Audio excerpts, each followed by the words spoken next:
et se poursuit à travers du monde. L'entreprise a été fondée dans les années 1970 par le capitaine Gianluigi Aponte et grâce à sa vision d'affaires, son entreprise a prospéré au point de devenir le leader sur le marché mondial. Magnifique, magnifique. Vous la Oui, connaissez tous, hein. Forcément, c'est une je belle connais très entreprise et bien le une belle groupe. histoire Oui. familiale. Et effectivement, c'est très bien qu'ils se soient lancés dans ces croisières de luxe parce qu'effectivement, ils ont de très, très beaux bateaux. Donc, moi, personnellement, j'ai hâte de les découvrir dans cette compagnie Explora Journeys. Donc, bravo, bravo. On Oui, continue? la famille.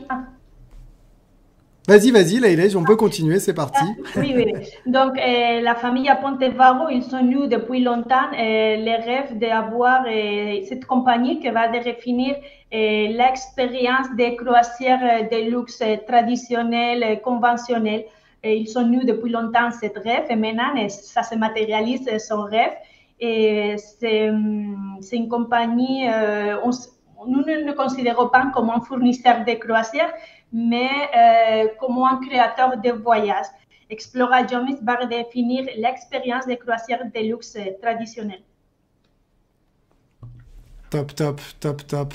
J'ai beaucoup aimé, Leïla, ce que tu disais, c'est le voyage, comment tu l'as appelé? Le voyage Voyage océanique. océanique. Je trouve ça très beau. Je sais pas ce que vous en pensez, chers membres, mais effectivement, je trouve ça très, très beau. Bravo, continuons du coup. Et oui, la siège de la compagnie se trouve à Genève, donc au cœur européen du luxe. Ça va nous permettre, entre autres, de luxe. Vraiment, on est au cœur du luxe européen. La siège se trouve à Genève, en Suisse. Et à bord d'Explora Journeys promet un esprit de luxe européen. Je pense qu'ici, c'est important à faire une remarque parce que nous sommes une compagnie européenne et avec un esprit à bord vibrant, cosmopolite et décontracté. Donc, ici, maintenant, je voudrais, Lucas, je sais que tu aimes bien poser des questions à ta communauté. Donc, je voudrais demander qu'est-ce qu'ils sentent quand ils sont à côté de la mer, quand ils sont en train de naviguer. Voilà, c'est une très bonne question, justement, très bonne question. Merci Leïla. Qu'est-ce que vous ressentez justement en naviguant? Qu'est-ce que ça vous fait justement, cette sensation justement de navigation le long de la mer? N'hésitez pas justement à nous répondre sur le chat. Je vous le répète, hein, on est là pour échanger, on est là pour se faire plaisir et découvrir cette superbe compagnie. Donc n'hésitez pas à répondre sur le chat. Je vois sur le chat, ils sont très justement très contents. Béatrice, merci Bianco qui nous dit... oui, c'est très inspirant ces voyages océaniques. Très bien, bravo en tout cas. C'est bien trouvé, moi j'aime beaucoup. Donc, Alors, qu'est-ce que vous ressentez? je suis sûre que tu es en train de recevoir différentes réponses à ces questions parce que chacun en est différent. Mais on est convaincu chez Explorationis qu'il y a une émotion que c'est universelle à tout le monde. Et on est convaincu que quand nous sommes à côté de la mer, nous sommes en train de naviguer, ça nous aide à nous renouer avec nous-mêmes, connecter avec les personnes qu'on voyage et aussi nous connecter à la destination qu'on visite. Top, top. Effectivement, ça permet donc d'avoir cette sensation. Alors, je vois sur le chat, donc, merci Gérard Andréani qui nous dit sentiment d'être maître du monde.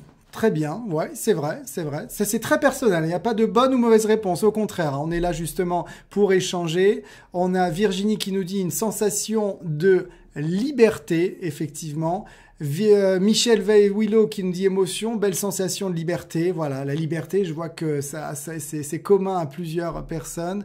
Plaisir de découvrir les ports depuis la mer. Effectivement, je suis complètement d'accord avec vous, Gérard. C'est-à-dire qu'aujourd'hui, on a donc cette sensation donc de découvrir les ports depuis la mer. Alors qu'est-ce qui est important là-dedans? C'est vrai qu'en naviguant, hein, vous le savez, ceux qui font pas mal de croisières, c'est que faire un circuit, par exemple si je prends la Norvège, faire un circuit donc en Norvège, en autotour par exemple, ou en car, peu importe, c'est complètement différent, ou avec sa propre voiture, c'est complètement différent et c'est une autre vision du pays qu'on a quand on voit effectivement ce pays par la mer.